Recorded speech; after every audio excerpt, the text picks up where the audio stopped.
అందరికీ మరణాత మరణాత మహిమస్వరం కార్యక్రమం వీక్షిస్తున్న దేవుని పిల్లలైన మీ అందరికీ ప్రభువు నామమున శుభములు కలుగునుగాక.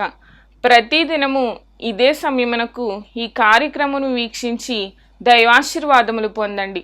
ఇప్పుడు పాస్టర్ సామ్యూల్ సుందర్ రెడ్డి గారు దేవుని వాక్య వర్తమానమును అందిస్తారు. శ్రద్ధగా ఆలకించండి. దేవునికి స్తోత్రం. అందరికీ మరణాత. దేవుని వాక్య భాగాన్ని చదువుకుందాము. పేతురు రాసినటువంటి 2వ పత్రిక 1వ అధ్యాయము 5వ వచనం. ఆ హేతువు చేతనే మీ మట్టుకు మీరు పూర్ణ జాగ్రత్త గలవారై మీ విశ్వాసమునందు సద్గుణమునందు జ్ఞానమునందు ఆశా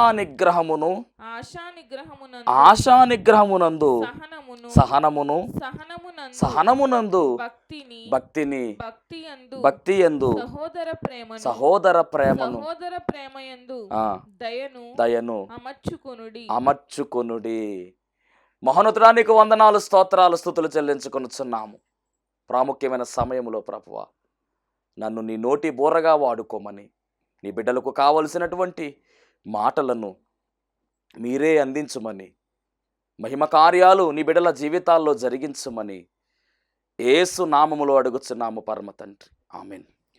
దేవునికి మహిమ కలుగునుగాక. మరి మరణాత మహిమాస్వరం అనేటటువంటి కార్యక్రమాన్ని ప్రతిరోజు మీరందరూ వీక్షిస్తూ ఉన్నారు. చాలా సంతోషము. చాలామంది మరి ఫోన్ కాల్ చేస్తూ ఉన్నారు, మెసేజ్ విన్న వెంటనే చక్కగా ఫోన్ చేస్తూ ఉన్నారు, అలాగే సమస్యలు చెప్తూ ఉన్నారు, ప్రార్థన చేయించుకుంటూ ఉన్నారు. దేవుని వాక్యము చాలా శక్తి కలిగినది, ప్రభావమైనది అనడానికి ఈ మధ్యకాలంలో ఒక ఫోన్ వచ్చింది. అది మీతో పంచుకోవాలని ఆశపడుతూ ఉన్నాను. మరి ఓ సహోదరి ఫోన్ చేసి చెప్పిన మాట ఏమిటంటే, అయ్యగారు నేను చనిపోవడానికి సిద్ధమవుతూ ఉన్నాను. సరిగ్గా మీరు వాక్యము ద్వారా మీ వాక్యము ద్వారా దేవుడు నాతో మాట్లాడారు. చనిపోవడానికి సిద్ధపడుతున్న ఒక కుమార్తె, నీ నిర్ణయం మార్చుకో అనేటటువంటి ఒక మాట నాకు వినపడిందండి. నా నిర్ణయాన్ని మార్చుకున్నానండి అని ఆ కుమార్తె చెప్పింది. నాకు చాలా సంతోషమైంది. జీవము కలిగినటువంటి దేవుని వాక్యది కాబట్టి ఏ వాక్యము ద్వారా దేవుడు మీతో మాట్లాడనై ఉన్నాడో ఆ వాక్యానికి వేచి ఉండాలి, నిలిచి ఉండాలి. మరి ఈరోజు ఆ వాక్యానికి వేచి ఉన్న, నిలిచి ఉన్న మీ అందరికీ కూడా నా ప్రత్యేకమైనటువంటి వందనాలు, మరణ తెలియజేస్తున్నాను. అంత మాత్రమే కాదు, మరి ఈ వాక్యాలు చాలా బాగుంటున్నాయని, మాకు బాగుగా అర్థమవుతున్నాయని చెప్పేవారు ఫోన్ చేసి చాలా బాగా చెప్తూ ఉన్నారు. చాలా సంతోషం. దేవునికి మహిమ కలుగునుగాక. మరి దేవుడే తన యొక్క వాక్కుతో నింపి ఈ మాటలు అందిస్తూ ఉన్నాడు. మీరందరూ కూడా అందుకునేటటువంటి ధన్యతల్లో ఉన్నారు. కాబట్టి శ్రద్ధ కలిగి దేవుని వాక్యాన్ని ఆలకించండి. దైవ దీవెనలు ఈ వాక్కు ద్వారా దేవుడు మీకు అనుగ్రహించబోతూ ఉన్నాడు. మరి ఈరోజు చదవబడినటువంటి వాక్యములో మనము గమనిస్తూ ఉన్నాము, పూర్ణ జాగ్రత్త అనేటటువంటి మాట మనకు కనబడుతుంది. మనము పూర్ణ జాగ్రత్త గలవారమై ముందుకు వెళ్ళాలి. ఇది పరిశుద్ధ గ్రంథములో దేవుడు పేతురు భక్తుడి ద్వారా రాయిస్తున్నటువంటి మాట, జాగ్రత్త. ఈరోజు మన అంశము కూడా జాగ్రత్త అనేటటువంటి అంశాన్ని నేను మీకు చెప్పాలని ఆశపడుతూ ఉన్నాను. అవును, భర్త బయటికి వెళుతున్నప్పుడు భార్య జాగ్రత్త అండి అని చెప్తుంది. వాక్యం వింటున్నటువంటి మీరు కూడా అలా చెప్పినటువంటి అనుభవములు ఉన్నవారే. దేవునికి స్తోత్రం. పిల్లలు స్కూలుకు వెళుతున్నప్పుడు తల్లిదండ్రులు ఏం చెప్తారంటే, అమ్మ జాగ్రత్తగా వెళ్ళిరండి అని చెప్తారు. అలాగే చుట్టాలు గనక ఇంటికి వచ్చి వెళ్ళిపోతున్నప్పుడు వారితో కూడా జాగ్రత్తగా వెళ్ళండి, జాగ్రత్తగా వెళ్ళిరండి అనేటటువంటి మాట మనం మాట్లాడుతూ ఉంటాం. మన ప్రక్కింటి వాళ్ళు ఊరికి వెళ్ళిపోతున్నప్పుడు మనం ఖచ్చితంగా వాళ్ళు ఊరికి వెళ్తున్న మాట చెప్తే మనం అంటాం కదా, సరేనండి జాగ్రత్తగా వెళ్ళిరండి. జాగ్రత్త అనే మాట ఎక్కువ మనం వాడుతూ ఉన్నాం. పిల్లలు ఎగ్జామ్కి వెళుతున్నప్పుడు జాగ్రత్తగా రాయిరా అని చెప్తాం, జాగ్రత్తగా రాయమ్మా అని చెప్తాం. అలాగే మనం గమనిస్తే జాబ్ ఇంటర్వ్యూకి కనుక మన పిల్లలు వెళుతూ ఉన్నా, లేదా మన బంధువులు ఎవరైనా వెళుతూ ఉంటే జాగ్రత్త, ఆల్ ద బెస్ట్ అనేటువంటి మాటలు మనం వాడుతూ ఉంటాం. దాంతోపాటుగా జాగ్రత్త అనేటటువంటి మాట మనం మాట్లాడతాం. పిల్లలు ఆడుకుంటున్నప్పుడు వారితో చెప్తాం కదా, జాగ్రత్తగా ఉండండి, జాగ్రత్తగా ఆడుకోండి, జాగ్రత్త అంటూ ఉన్నాం. ఎవరైనా పడిపోతున్నారనుకోండి, జాగ్రత్త అని చెప్తూ ఉంటాం. ఎవరైనా పడిపోయారనుకోండి, వారు లేపుతున్నప్పుడు కూడా జాగ్రత్తగా లేకు. అంటే జాగ్రత్త అనే మాట ఏ రకంగా వెళుతుందో చూడండి. కొత్తగా పెళ్ళైనటువంటి ఆమె అత్తారింటికి వెళ్తున్నప్పుడు తల్లిదండ్రులు, అమ్మ జాగ్రత్తగా ఉండమ్మా, అత్తవారితో జాగ్రత్తగా ఉండమ్మా, మామగారితో జాగ్రత్తగా ఉండమ్మా, ఆ కుటుంబ సభ్యులతో జాగ్రత్తగా ఉండమ్మా అని చెప్తూ ఉంటాం, జాగ్రత్తలు చెప్తూ ఉంటాం, ఇన్స్ట్రక్షన్స్ ఇస్తూ ఉంటాం. అంటే జాగ్రత్త అనేటువంటి మాట ఏ రీతిగా మన మానవ జీవితంలో ఉందో, మన జీవన శైలిలో ఉందో మనం గమనించాలి. దేవునికి స్తోత్రం. అంటే ఎంత ప్రభావంగా పనిచేస్తుందో ఇది మనం తెలుసుకోవాల్సినటువంటి విషయం. మీ అందరూ కూడా బాగా తెలిసినటువంటి విషయము, కరోనా సమయంలో ఎన్ని జాగ్రత్తలు చెప్పారో. మాస్క్ పెట్టుకోండి అని చెప్పి, శానిటైజర్ వాడండి అని చెప్పి, దూరంగా ఉండండి అని చెప్పి, ఎవరిని తాకొద్దని చెప్పేసి, బయటికి రావద్దు, జాగ్రత్తగా ఉండండి, జాగ్రత్త అనేటటువంటి మాట అప్పుడు కూడా ఎన్నోసార్లు మనం విన్నాం. ఆసుపత్రికి వెళ్ళినప్పుడు డాక్టర్ గారు అంటారు కదా, జాగ్రత్తగా ఉండండి, మీకు వచ్చినటువంటి ఈ వ్యాధి ప్రకారం జాగ్రత్తగా ఉండండి, మందులు జాగ్రత్తగా వేసుకోండి, ఫుడ్ జాగ్రత్తగా తీసుకోండి. అంటే మనం తినేటటువంటి ఆహార విషయంలో కూడా జాగ్రత్త అవసరం. ఏది పడితే అది తినేస్తే తేడా వస్తుంది. తేడా వస్తే ఆసుపత్రికి వెళ్ళవలసి వస్తుంది. అప్పుడు డాక్టర్ గారు జాగ్రత్తలు చెప్తాడు. కాబట్టి ఆ జాగ్రత్తలు మనము వాటి దగ్గరికి వెళ్ళకూడదంటే తిండి విషయంలో కూడా, ఫుడ్ విషయంలో కూడా మనం జాగ్రత్తగా ఉండాలి. అలాగే బెడ్ విషయంలో కూడా మనం జాగ్రత్తగా ఉండాలి. అనగా నిద్ర విషయంలో కూడా మనం చాలా జాగ్రత్తగా ఉండాలి. దేవునికి మహిమ కలుగునుగాక. ఇంకా చెప్పాలంటే కనుక ఇంటి దగ్గర మనం గమనించినట్లయితే కుక్కలు ఉన్నాయనుకోండి, బయట బోర్డు పెడతారు, కుక్కలు ఉన్నాయి జాగ్రత్త అంటారు. బోర్డు పెట్టకపోతే ఇబ్బందే కదా. అంటే జాగ్రత్త అనేటటువంటి మాట ఇన్ని రకాలుగా మనం మాట్లాడుతూ ఉన్నాం. రోడ్డు విషయంలో మనం ప్రయాణం చేసేటటువంటి రోడ్లు కనబడతా ఉంటాయి. మలుపు రోడ్లు వచ్చినప్పుడు ప్రమాదపు మలుపు జాగ్రత్త అని పెడతారు బోర్డు. స్పీడ్ బ్రేకర్స్ వచ్చినప్పుడు జాగ్రత్త అని పెడతా ఉంటారు. జాగ్రత్త అనేది లేకపోతే మానవ జీవితంలో కొన్ని కార్యాలు సరిగా జరగవు. కాబట్టి జాగ్రత్త అనేటటువంటి మాట మన జీవన శైలిలో ఒక భాగంగా మారిపోయింది. ఈ జాగ్రత్తలన్నీ కూడా మనం గమనిస్తే, ఈ జాగ్రత్తలన్నీ కూడా దేని కొరకు అంటే శరీరానికి సంబంధించిన జాగ్రత్తలే. ఈ భూలోకములో మనం మాట్లాడుతున్నటువంటి జాగ్రత్తలన్నీ దేని కొరకు అంటే శరీరానికి సంబంధించిన జాగ్రత్తలే. గమనించాలి. మరి పరిశుద్ధ గ్రంథమైన బైబిలు గ్రంథము చెబుతున్నటువంటి జాగ్రత్తలు కూడా మనము చూడాలి. ఆదికాండం మొదలుకొని ప్రకటన గ్రంథం వరకు పరిశుద్ధ గ్రంథములో దేవుడు జాగ్రత్తలు రాయించాడు. ఆదికాండం 2వ అధ్యాయము 16వ వచనం. మరియు దేవుడైన యెహోవా ఈ తోటలోనున్న ప్రతి వృక్ష ఫలములను నీవు నిరభ్యంతరముగా తినవచ్చును. అయితే మంచి చెడ్డల తెలివినిచ్చు వృక్ష ఫలములను తినకూడదు. అక్కడ దేవుడు చెబుతున్నటువంటి జాగ్రత్త తింటే ఏమవుతుందో కూడా చెప్పారు. కింద చదవాలి. మరియు దేవుడైన యెహోవా చూపునకు రమ్యమైనదియు ఆహారమునకు మంచిదినైన ప్రతి వృక్షమును ఆ తోట మధ్యను జీవ వృక్షమును మంచి చెడ్డల తెలివినిచ్చు వృక్షమును నేల నుండి మొలిపించెను. దేవునికి మహిమ కలుగునుగాక. దినమున మీరు చస్తారు అనేటువంటి మాట అక్కడ మనం చూస్తూ ఉన్నాం. నీవు వాటిని తిను దినమున. అది జాగ్రత్త. మొట్టమొదటిగా దేవుడిస్తున్నటువంటి జాగ్రత్త. ఏమి తినమన్నాడు, ఏమి తినవద్దన్నాడు అన్నది గమనించుకుని మరి ముందుకు వెళ్ళాలి వారు. కానీ అక్కడ చెప్పేశాడు దేవుడు ఆల్రెడీ ఒక జాగ్రత్త, తింటే చస్తారు అని చెప్పేశాడు జాగ్రత్త. ఇది మొదటి జాగ్రత్త బైబిల్ గ్రంథంలో. ఈ జాగ్రత్తను మరి వారు ఏం చేశారు అంటే కనుక ఆయన మాట వింటే సేఫ్గా ఉందును, వినలేని కారణంగా పాపం వచ్చింది. ఆ తరువాత నిర్గమాకాండములో ఆయన ఇచ్చినటువంటి జాగ్రత్తలు మనం గమనిస్తే, నిర్గమాకాండము 23వ అధ్యాయము 21వ వచనం. 23:21 ఆయన సన్నిధిని జాగ్రత్తగా ఉండి ఆయన మాట వినవలెను. ఆయన సన్నిధిని జాగ్రత్తగా ఉండాలంట. అంటే దేవుని సన్నిధిలో మనం ఎలా ఉండాలి అంటే జాగ్రత్తగా ఉండాలి.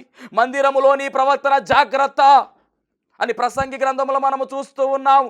అవును, మందిరానికి వెళుతున్నటువంటి మనము ఇష్టానుసారముగా ఉండడానికి వీలు లేదు. ఇది దేవుని మందిరము, ఇది పరలోక గవిని ఇదే అని అన్నట్లుగా దేవుని మందిరానికి వెళుతున్నటువంటి మనము, ఆయన సన్నిధిలో ఉన్నటువంటి మనము చాలా జాగ్రత్తగా ఉండాలి. ఇది దేవుడు చెప్తున్నటువంటి జాగ్రత్త. అలాగే రెండవదిగా మనం గమనిస్తే 23వ అధ్యాయము 22వ వచనం నిర్గమాకాండము. అయితే నీవు ఆయన మాటను జాగ్రత్తగా విని సన్నిధికి జాగ్రత్తగా వెళ్ళాలి, సన్నిధిలో జాగ్రత్తగా ఉండాలి. ఒకటి. రెండవది, ఆయన చెబుతున్నటువంటి మాటలు జాగ్రత్తగా వినాలి. తర్వాత 23:13 దేవుడు చెప్తున్న జాగ్రత్తలండి ఇవన్నీ కూడా. నేను మీతో చెప్పిన వాటన్నిటినీ జాగ్రత్తగా గైకొనాలి. సన్నిధిలో జాగ్రత్తగా ఉండాలి.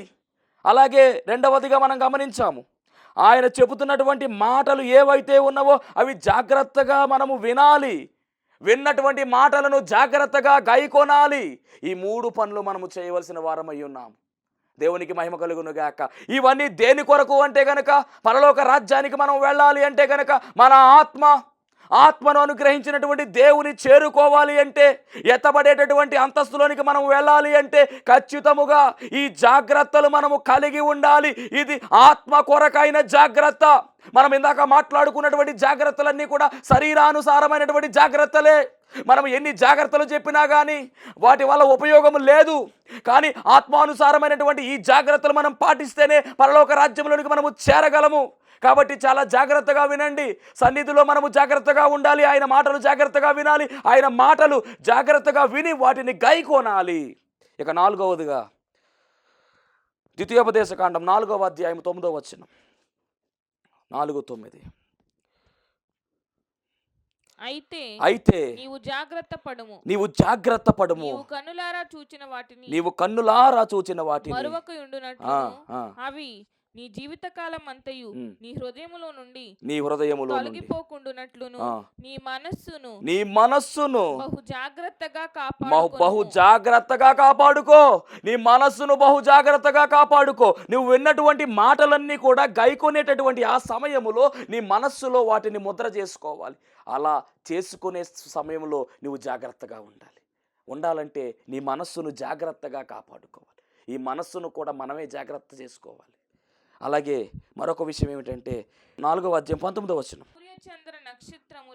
సూర్య చంద్ర నక్షత్రములైన ఆకాశ సైన్యమును చూచి మరలు కొల్పబడి నీ దేవుడైన యెహోవా సర్వాకాశము క్రిందనున్న సమస్త ప్రజల కొరకు పంచిపెట్టిన వాటికి నమస్కరించి వాటిని పూజింపకుండునట్లును మీరు బహు జాగ్రత్త పడుడి. విగ్రహారాధన విషయమే జాగ్రత్త. ఒక మాటలో చెప్పాలంటే, ఆరాధన అంటే విగ్రహాన్ని పెట్టుకుని చేసేస్తే అది విగ్రహారాధన అవుతుంది. కానీ విగ్రహారాధన అంటే గమనించాలి, చాలామందికి తెలియని విషయం, దేవునికి మనకు మధ్యలో ఏదైనా గనక వచ్చినట్లయితే అది విగ్రహముతో సమానమవుతుంది.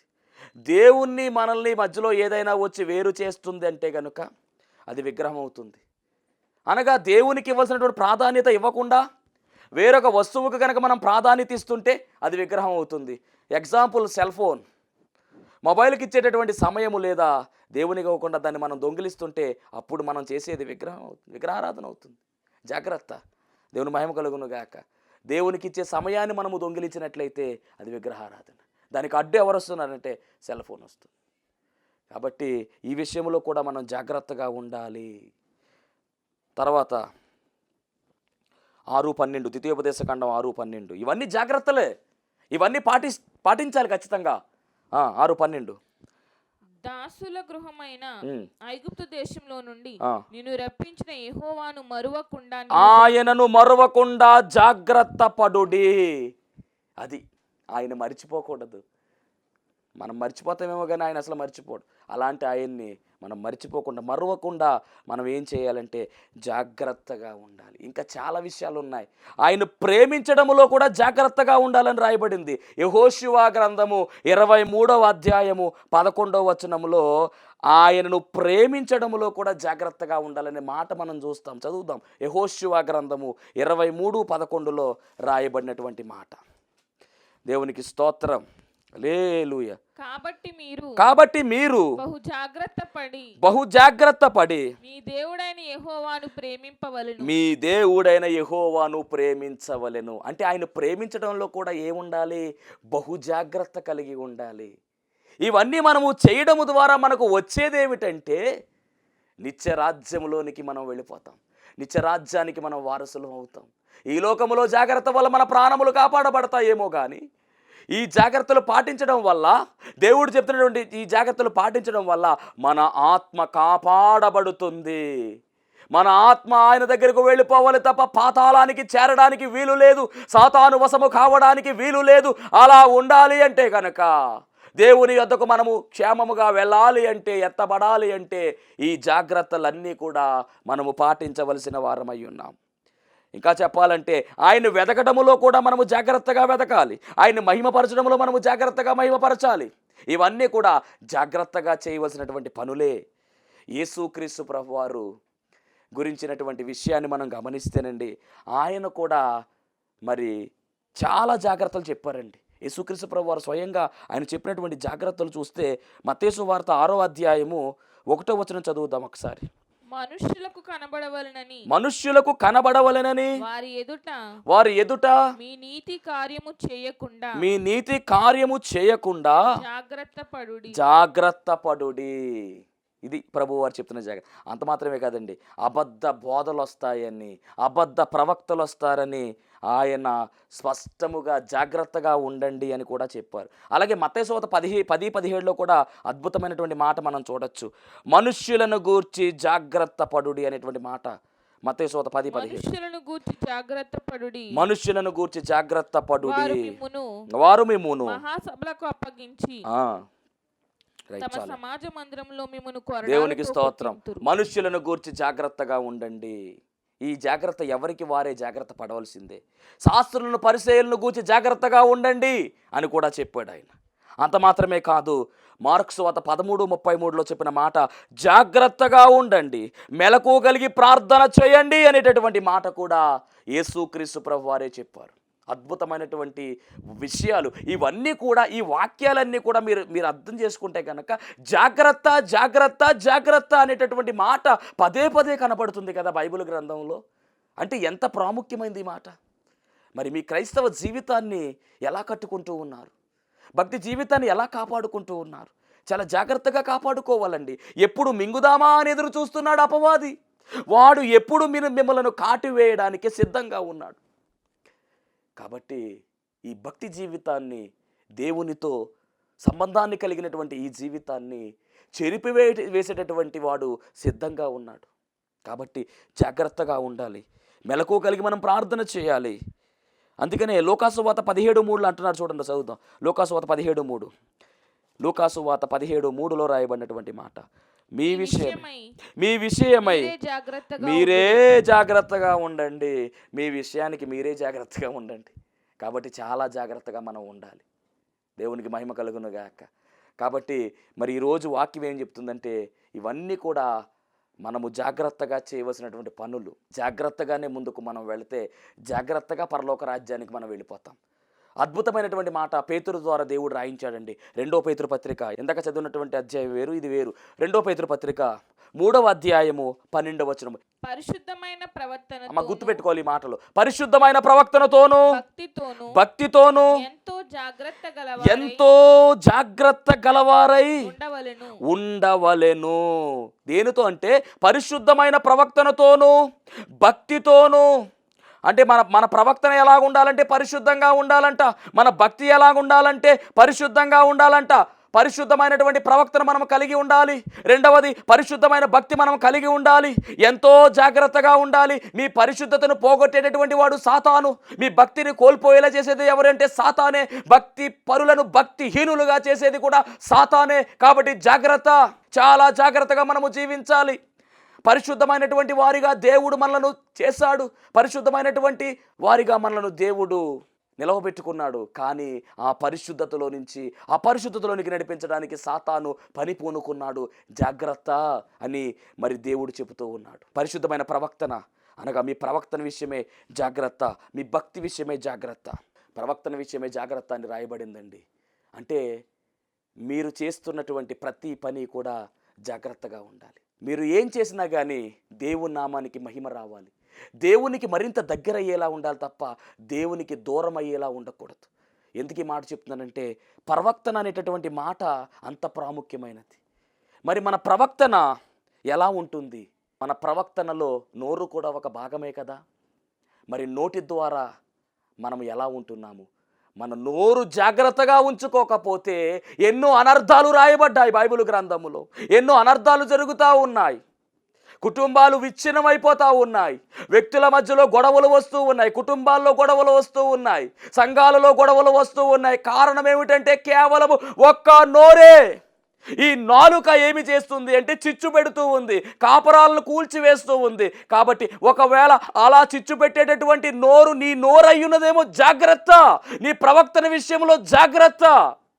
ప్రవక్తన సరిగా లేకపోతే శిక్షకు పాత్రులైపోతాం. నోటి విషయమే జాగ్రత్తగా ఉండండి, మీ తీరు విషయమే జాగ్రత్తగా ఉండండి, అంటే ప్రవక్తన విషయమే జాగ్రత్తగా ఉండండి అని చెబుతున్నారు. ఈ నోరు కూడా శరీరంలో ఒక భాగమే కదా. దీని విషయమే రేపు లెక్క అప్పచెప్పవలసినటువంటి పని ఉంది. తన నోరు కాచుకొనువాడు తను కాపాడుకొనును అని స్పష్టముగా సామెతల గ్రంథములో రాయబడింది. మన నోటి మాటలు ఎలాంటివి అంటే గనుక కత్తిపోటు లాంటివని కూడా రాయబడింది. మరి నోటి విషయమై మీరు ఎలా ఉంటున్నారు? మీ నోటిని కాచుకుంటున్నారా? మీ నోటిని వ్యర్థమైన మాటలకు పలికేదానిగా ఉపయోగించుకుంటున్నారా? జాగ్రత్త.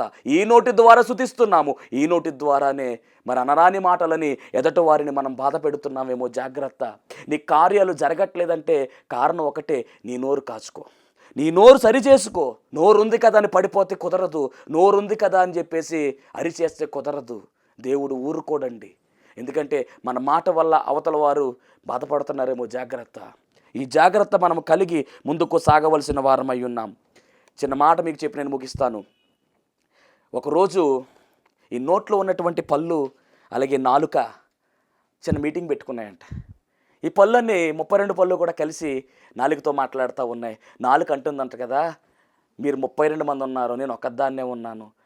మీ 32 కూడా మీ 32 మీరు కలిసి నాకు ఆహారాన్ని నా నాలుక మీద పెడుతున్నారు. నేను కేవలం దాని రుచి మాత్రమే తెలియజేస్తున్నాను.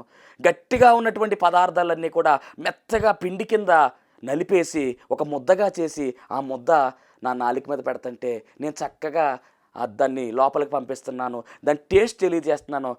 నా పని పెద్ద ఏమీ లేదు, కానీ నేను మీకు ఏదో ఒకటి చేయాలనుకుంటున్నాను. నేను ఏం చేయాలన్నా కానీ నేను ఒకదాన్ని అయిపోయాను, మీరే 32 మంది ఉన్నారు అని ఈ నాలుక పళ్ళుకు చెప్తుందంటే.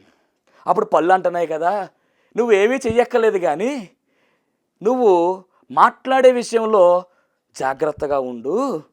నువ్వు ఏదైనా పొరపాటును మాట్లాడుతుంటే 32 పళ్ళు పడగొడతామని చెప్పేసి, అనగా 32 పళ్ళు రాలగొడతామని చెప్పేసి, అంటే మాట అనకూడదని చెప్తున్నాను, 32 పళ్ళు రాలగొడతామని చెప్పి ప్రజలు అంటున్నారు. మాటేమో నువ్వు అంటున్నావు, రాలేవేమో మేమా? కాబట్టి నువ్వు జాగ్రత్తగా ఉండు, అదే నువ్వు మాకు చేసేటటువంటి ఒక ఘనకార్యం అని చెప్పేసి ఈ పళ్ళు నాలుకతో చెప్తున్నాయంట. కాబట్టి ఈ నాలుక, నరం లేని నాలుక చాలా డేంజర్. ఇది అగ్ని కొంచెమే ఉంటుంది, నిప్పు అంటిస్తే అడవంతా తగలడిపోయినట్టుగా ఈ యొక్క మాటలు ఏం చేస్తాయంటే నిప్పు వేసినట్టుగా ఉన్నట్లయితే మొత్తం అందరూ కూడా ఏమవుతారంటే నాశనం అవుతారు. ఎందుకంటే కుటుంబాలు కూలిపోతాయి. ఒక నోటి మాట వల్లే ఇన్ని కార్యాలు జరుగుతున్నాయి. జాగ్రత్త. కాబట్టి నోటి విషయమే జాగ్రత్త. ఎందుకంటే నోరుంది కదని ఏది పడితే అది మాట్లాడితే రేపు పొద్దున్న లెక్కపు చెప్పవలసి వస్తుంది. విమర్శన మందు మనము నిలవబడవలసిన వరమవుతాం. కాబట్టి నోటి విషయమే జాగ్రత్త. మీ ప్రవక్తన విషయమే జాగ్రత్తగా ఉండండి. మొత్తానికి ఏదేమైనా కానీ పరిశుద్ధమైనటువంటి ప్రవక్తన కలిగి ముందుకు సాగండి. పూర్ణమైనటువంటి ప్రవక్తనతో ఆ దేవదేవుణ్ణి ఎదుర్కోవలసిన వారమై ఉన్నాము. కాబట్టి చాలా జాగ్రత్త కలిగి, మెలకు కలిగి ప్రార్థనలో ఉండండి. దేవుడు మిమ్మల్ని అందరినీ కూడా నిత్య రాజ్యానికి వారసులుగా చేయబోతూ ఉన్నాడు. అట్టి ధన్యత దేవుడు మీ అందరికీ అనుగ్రహించును గాక. ఆమెన్. మహాపరిశుద్ధుడా, మహిమగల దేవా, ప్రేమస్వరూపి, నీ ఘనమైన నామానికి వందనాలు, స్తోత్రాలు, స్తుతులు చెల్లించుకొనిచున్నాం తండ్రి. ఇదిగో జాగ్రత్త అనేటటువంటి మాటను ప్రభువా నాయన మీరు మాతో మాట్లాడి ఉన్నారు. అవును, పరిశుద్ధ గ్రంథములో ఎన్ని జాగ్రత్తలు రాయించావు తండ్రి నాయన. ఇదిగో మా కొరకు ప్రభువా నాయన నువ్వు చేసినటువంటి యజ్ఞము, యాగము తండ్రి మమ్మలను జాగ్రత్తగా పరలోక రాజ్యానికి నడిపించడానికే కదా ప్రభువా. ఈ విషయాన్ని గ్రహించుకున్నాము తండ్రి. జాగ్రత్తగా మేము ముందుకు సాగడానికి మీరు కృప చూపించుమని ఈ వాక్యము ద్వారా ప్రభువా నీ బిడ్డల జీవితాల్లో నూతన కార్యాలు, ఆశీర్వాద కార్యాలు జరిగించి మహిమ, ఘనత, కీర్తి, ప్రభావం మీరే పొందుకోమని ప్రార్థనలో ఏకీభవిస్తున్నటువంటి వారి కన్నీటిని ప్రభువా నాట్యముగా మార్చివేయండి ప్రభువా. వారి దుఃఖ దినములను సమాప్తము చేయండి. నూతనంగా మలచి నూతన కార్యాలు జరిగించమని యేసు నామములో అడుగుచున్నాము పరమ తండ్రి. ఆమేన్. మరణాత. పాస్టర్ గారికి, పాస్టమ్ గారికి, సంఘ పెద్దలకి అందరికీ వందనాలండి. మాది వెస్ట్ గోదావరి, ఆలమూరు అండి. నేను ఇక్కడికి మాది పొలం అమ్మడానికని పెట్టుకున్నామండి. 3 సంవత్సరాలైనా పొలం అమ్మడం అవ్వట్లేదండి. అది ఎవరో చెప్తే అండి ఇక్కడికి వచ్చామండి ఈ సాలకి. ఈ పాస్టర్ గారు ప్రార్థన చేయించుకున్నామండి. పొలం అమ్మకం అయిపోయిందండి. తర్వాత మా అబ్బాయి సింగపూర్లో సూపర్వైజర్గా, ఎలక్ట్రికల్ సూపర్వైజర్గా షిప్లో పనిచేస్తాడండి. అబ్బాయి కంపెనీ అయిపోయిందని వచ్చేసాడండి. ఇండియాకి వచ్చిన తర్వాత పాస్పోర్ట్ టైం కూడా అయిపోయిందండి. మళ్ళీ వెళ్ళాలి అంటే మళ్ళీ పాస్పోర్ట్ మళ్ళీ చేయించుకోవాలండి. ఇప్పుడు ఎలాగాని మేము చాలా ఇబ్బంది పడ్డామండి. అయితే పాస్పోర్ట్ కంపెనీకి పంపించండి, పాస్పోర్ట్ చేయించుకున్నామండి. 3 రోజుల్లో పాస్పోర్ట్ రావడానికి సహాయం దేవుడు చేశాడండి మాకు. అలాగే మాకు వీసా కూడా 2 రోజుల్లో వచ్చిందండి. ఈ పాస్టర్ గారే ప్రార్థన చేశారండి, మాకు అన్నీ జరిగినాయండి. ఈ చిన్న సాక్ష్యం దేవుడు దీవించును గాక. ఈ యొక్క శాలకు రావడం ద్వారా వీరి జీవితంలో దేవుడు ఎంతో అద్భుత కార్యం చేసి ఉన్నారు. మరి వీరు పొలం విషయంలో 3 సంవత్సరాలు ఎంతో ఎదురు చూసినా కానిది ఈ యొక్క శాలలో అంశం పెట్టగా ఆ యొక్క కార్యమును దేవుడు జరిగించి ఉన్నారు. అలాగే వీరి అబ్బాయి కూడా విదేశాలు వెళ్ళడానికి ఆటంకములన్నీ తీసివేసి చక్కగా వెళ్ళడానికి కూడా దేవుడు కృప చూపి ఉన్నారు. ఈ సాక్ష్యం దేవుడు దీవించును గాక. ఆమేన్. మరణాత మహిమ స్వరం అనేటటువంటి ఆధ్యాత్మిక టీవీ కార్యక్రమాన్ని వీక్షిస్తున్నటువంటి మీ అందరికీ కూడా నా ప్రత్యేకమైన వందన మరణాత తెలియజేస్తూ ఉన్నాను. దేవుడు అనుగ్రహించినటువంటి ఈ కార్యక్రమం ద్వారా మీరందరూ కూడా ఎన్నో మేలులు పొందుకున్నట్టుగా మరి మేము వింటూ ఉన్నాము. అందరూ కూడా ఫోన్ కాల్ చేస్తూ ఉన్నారు. ప్రార్థన అవసరతలో ఉన్న వారందరూ కూడా ఫోన్ చేసి ప్రార్థన చేయించుకుంటున్నారు. చాలా సంతోషము. అందరూ కూడా మేలు పొందుకున్నట్టుగా మరి మీరు తెలియజేస్తున్న సమాచారం బట్టి మేము చాలా సంతోషిస్తూ ఉన్నాము. ఈరోజు ఒక ప్రత్యేకమైనటువంటి అంశాన్ని మీతో మాట్లాడాలని నేను మీ ముందుకు వచ్చి ఉన్నాను. అదేమిటంటే, దేవుడు తన మహాకృపను బట్టి సేవా పిలుపు నాకు ఇచ్చి అన్నిటినీ విడిచిపెట్టి తను రమ్మనడం జరిగింది.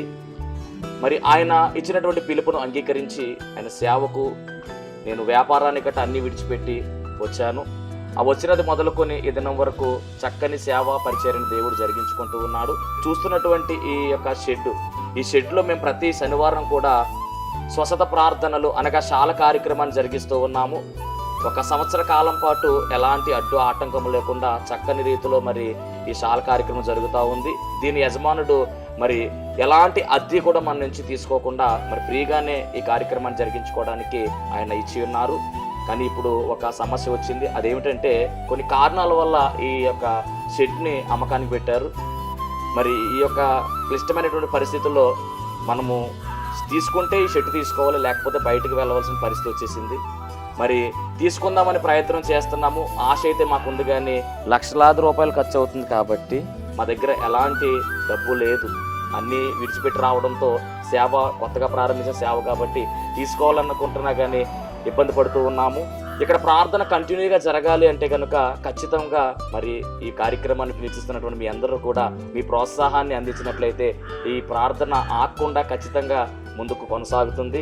కనుక మరి ఈ కార్యక్రమాన్ని వీక్షిస్తున్నటువంటి మీ అందరూ కూడా ఈ దీన సేవకుని యొక్క సేవను గుర్తించి దయచేసి మీ హృదయాన్ని గనక ఆ దేవుడు ప్రేరేపించినట్లయితే ఖచ్చితముగా మీరందరూ కూడా స్పందించవలసిందిగా, మీ యొక్క చేయూతను మాకు అందించవలసిందిగా ప్రభు పేరు తెలియజేస్తూ ఉన్నాము. మా ఫోన్ నెంబర్లో టీవీ స్క్రీన్ మీద మరి ప్లే అవుతుంది ఫోన్ నెంబరు. ఆ నెంబర్కి ఫోన్ చేయండి, స్వయంగా నేనే మాట్లాడతాను.